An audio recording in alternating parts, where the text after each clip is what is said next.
আসসালামু আলাইকুম। সংবাদে আপনাদের সবাইকে স্বাগত জানাচ্ছি। আমি ফিরোজ তোহা। শুরুতেই আরবে কেবলস সংবাদ শিরোনাম। বাংলাদেশের সর্বশেষ গুরুত্বপূর্ণ আপডেট সংবাদে আপনাকে স্বাগত। শুরুতেই সংবাদ শিরোনাম, পরে বিস্তারিত। প্রথমে জানাবো, চাঁদাবাজির ঘটনায় ছাত্রদল নেতা বহিষ্কার, অধরা সন্দ্বীপের ঘাটদস্যুরা। চাঁদাবাজির অভিযোগ এবং দলীয় শৃঙ্খলা ভঙ্গের দায়ে সন্দ্বীপ উপজেলা ছাত্রদলের সদস্য সচিব শহীদুল ইসলামকে দল থেকে চূড়ান্তভাবে বহিষ্কার করা হয়েছে। কুমিরা গুপ্তছড়া নৌঘাটে চাঁদাবাজির ঘটনাকে কেন্দ্র করে নৌযোগাযোগ বন্ধ থাকা এবং এর জেরে বীর মুক্তিযোদ্ধা সিরাজউদ্দিনের মৃত্যুর ঘটনার পর এই সাংগঠনিক ব্যবস্থা গ্রহণ করেছে বিএনপি।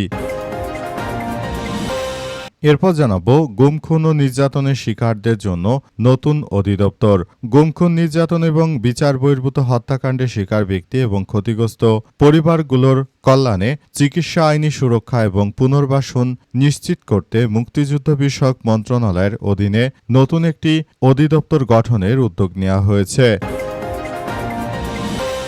এদিকে ১৪৪ ধারা জারি করলেন ছাত্রদল নেতা। প্রধান অতিথি এবং বিশেষ অতিথি না করায় ফুটবল টুর্নামেন্টের ফাইনাল খেলা বন্ধ করতে ১৪৪ ধারা জারি করেছে বিএনপির এক সাংঘাতিক নেতা।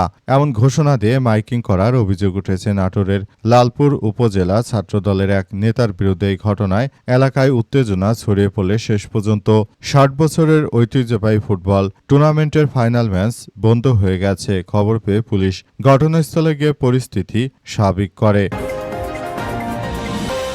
এবারে জানাবো, যারা মদিনার সনদে দেশ চালানোর কথা বলেছিল তারাই এখন দুর্নীতিতে আবারও শীর্ষে যাচ্ছে, সন্ত্রাসী চাঁদাবাজি করছে বললেন জামাতের আমির। বিরোধী দলের নেতা জামাত ইসলামের আমির ডা শফিকুর রহমান এমপি বলেছেন, ফ্যাসিবাদ কোনো নির্দিষ্ট দলের সম্পত্তি নয়। ফ্যাসিবাদ একটি সংক্রামক ব্যাধি, যার ভেতরে একটি ঘুণে ধরার মতো বিষয়টি যার মধ্যে প্রবেশ করে সেই ফ্যাসিস্ট হয়ে ওঠে। বর্তমান বিএনপির মধ্যেও ফ্যাসিস্টের চরিত্র দেখতে পাচ্ছি।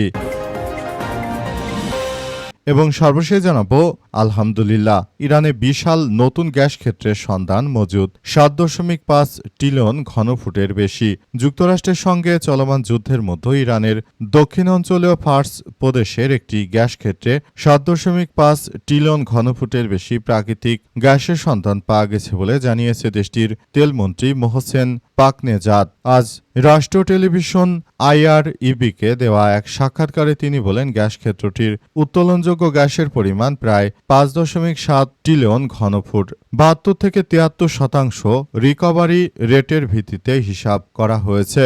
রিকভারি রেটের অংশ বলতে যতটুকু তোলা যায় তাকে বোঝানো হয়েছে। প্রিয় দর্শক, এতক্ষণ শুনছিলেন সংবাদ শিরোনাম, এবারে বিস্তারিত।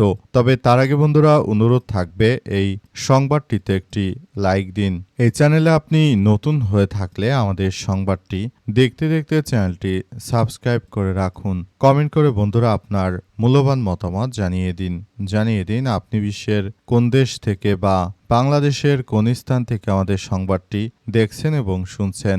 আর বন্ধুরা, সংবাদটি আপনার সোশ্যাল মিডিয়া ফেসবুকে শেয়ার করে বন্ধুদেরও দেখার সুযোগ করে দিন। আজকের এই সংবাদ সম্পর্কে আপনার মূল্যবান মতামত কমেন্ট বক্সে কমেন্ট করে জানিয়ে দিন। এবারে বিস্তারিত। আর বন্ধুরা, দেখতেই থাকুন আমাদের এই লেটেস্ট আপডেট সংবাদ। চাঁদাবাজির ঘটনায় বিএনপির ছাত্রদল নেতা বহিষ্কার, অধরা সন্দ্বীপের ঘাটদস্যুরা। সারা দেশ জুড়েই চলছে বিএনপির সন্ত্রাসী চাঁদাবাজি। এই সন্ত্রাসী বিএনপি কবে যে দেশটা আসলে তারা রক্ষা করবে, অবস্থা চলতে থাকলে পুরো দেশটাই তারা ধ্বংসস্তূপে পরিণত করে দেবে। বাংলাদেশের প্রতিটি সেক্টর তারা একরকম ধ্বংসস্তূপে পরিণত করছে। দেশটাকে তারা মগের মূল্যকে পরিণত করে দিয়েছে।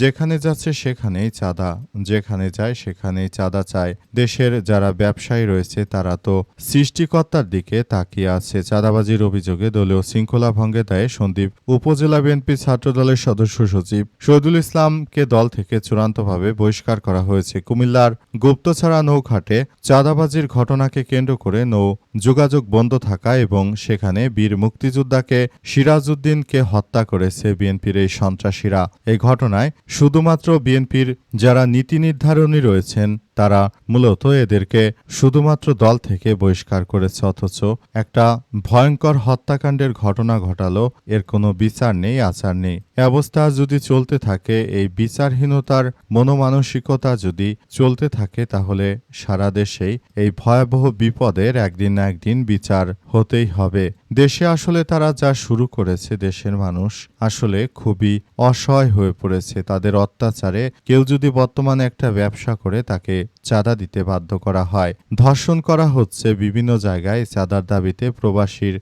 স্ত্রীকেও পিটিয়ে জখম করা হচ্ছে, প্রবাসীদের স্ত্রীদের ধর্ষণ করা হচ্ছে, নানাবিধ বিষয়গুলো আসলে করা হচ্ছে। কিন্তু দেখা যাচ্ছে শেষ পর্যন্ত এই বিএনপি যা শুরু করেছে এবং বিএনপি যে ধরনের কার্যক্রম চালাচ্ছে, তাতে বাংলাদেশটা খুবই এক ভয়াবহ বিপদের মধ্যে পড়ে যাচ্ছে। অবস্থা চলতে থাকলে আসলে সবাইকে এখান থেকে বেরিয়ে আসতে হবে এবং পুরো বিষয়গুলো খুবই গুরুত্ব সহকারে দেখভাল করার কথা বলা হচ্ছে।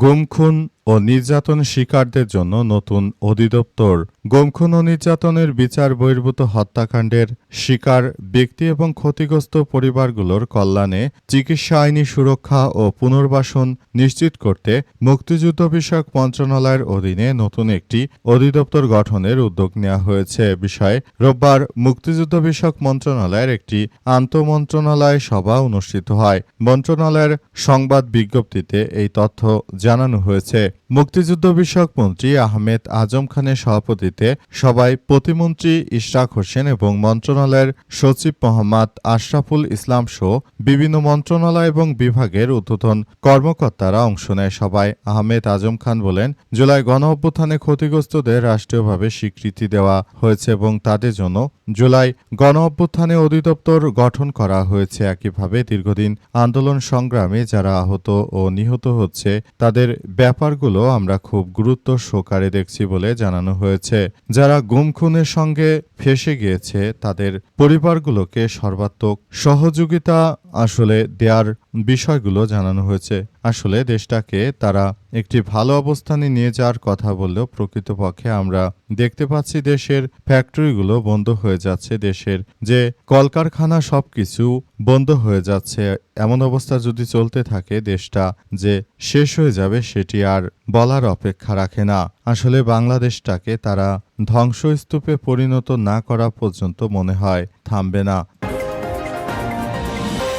১৪৪ ধারা জারি করলেন বিএনপির ছাত্রদল নেতা নিজেই। প্রধান অতিথি এবং বিশেষ অতিথি না করায় ফুটবল টুর্নামেন্টের ফাইনাল খেলা বন্ধ করতে ১৪৪ ধারা জারি করা হয়েছে, এমন ঘোষণা দিয়ে মাইকিং করার অভিযোগ উঠেছে নাটোরের লালপুর উপজেলা বিএনপির ছাত্রদলের এক নেতার বিরুদ্ধে। এই ঘটনায় এলাকায় উত্তেজনা ছড়িয়ে পড়লে শেষ পর্যন্ত ৬০ বছরের ঐতিহ্যবাহী ফুটবল টুর্নামেন্টের ফাইনাল ম্যাচ বন্ধ হয়ে যায়। খবর পেয়ে পুলিশ ঘটনাস্থলে পরিদর্শন করে পরিস্থিতি স্বাভাবিক করেছে। এই ঘটনায় অভিযুক্ত ছাত্রদল নেতা মারুফ আলীকে শোকজ করেছে নাটোর জেলা ছাত্রদল। নাটোর জেলা ছাত্রদলের সভাপতি কামরুল ইসলাম ও সাধারণ সম্পাদক মারুফ ইসলাম সুজনের নির্দেশনায় সদপ্তর সম্পাদক কে এম কামরুল ইসলাম স্বাক্ষরিত এক পত্রে তাকে শোকজ করার বিষয়টি জানানো হয়েছে। আরও জানানো হয়েছে, যারাই এই ঘটনার সঙ্গে যুক্ত আসলে তাদের সবাইকেই এক এক করে ধরা হবে, কাউকেই ছাড় দেওয়া হবে না। আরও বলা হয়েছে,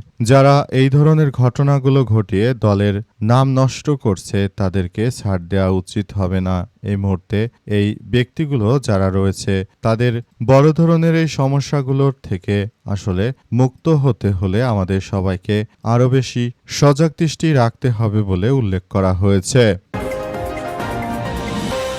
যারা মদিনা সনদে দেশ চালানোর কথা বলেছিলেন, তারাই দুর্নীতি করছে, সন্ত্রাসী করছে। বিরোধী দলীয় নেতা ও জামাত ইসলামের আমির ডক্টর শফিকুর রহমান জানিয়েছেন যে, যারা বাংলাদেশে যে ধরনের কার্যক্রম চালাচ্ছে, দেশের প্রতিটি জায়গায় জায়গায় তারা যে ধরনের চাঁদাবাজি ও সন্ত্রাসীর ঘটনাগুলো ঘটাচ্ছে, এটা দেশের মানুষ সাক্ষী রয়েছে। বাংলাদেশের মানুষ মনে করে এই সব সন্ত্রাসী রাজনৈতিক কার্যক্রম আসলে আমরা কোনোভাবেই তাদেরকে ছাড় দেব না। তারা পুরো বাংলাদেশটাকে একটি ধ্বংসস্তূপে পরিণত করছে। অবস্থা থেকে আমাদের বেরিয়ে আসতে হবে। পুরো বাংলাদেশটাকে প্রতিটি সেক্টরাইজ কার্যক্রম থেকে আমাদের বেরিয়ে আসতে হবে। দেশটাকে আমরা এক ভয়াবহ যে বিপর্যয়কর পরিস্থিতির মধ্য দিয়ে ঠেলে দিচ্ছে বিএনপি, সেখান থেকে আমাদেরকে বেরিয়ে আসতে হবে। নিত্যপণ্যের চড়া দাম দিশেহারা হয়ে পড়েছে মানুষজন। দেশের প্রতিটি মানুষ এই মুহূর্তে নিত্যপণ্যের দামে আসলে অসহায় হয়ে উঠেছে। নিত্যপণ্যের দাম এতটাই বেড়ে যাচ্ছে যে প্রতিটি জিনিসপত্রের দাম অনেক বেড়ে গেছে। অবস্থা চলতে থাকলে দেশের মানুষ আসলে কি করবে? এটা আসলে চলতে থাকলে দেশটা এক ভয়াবহ বিপদের মধ্য থেকে আমাদেরকে আরও বিষয়টি দেখতে হবে।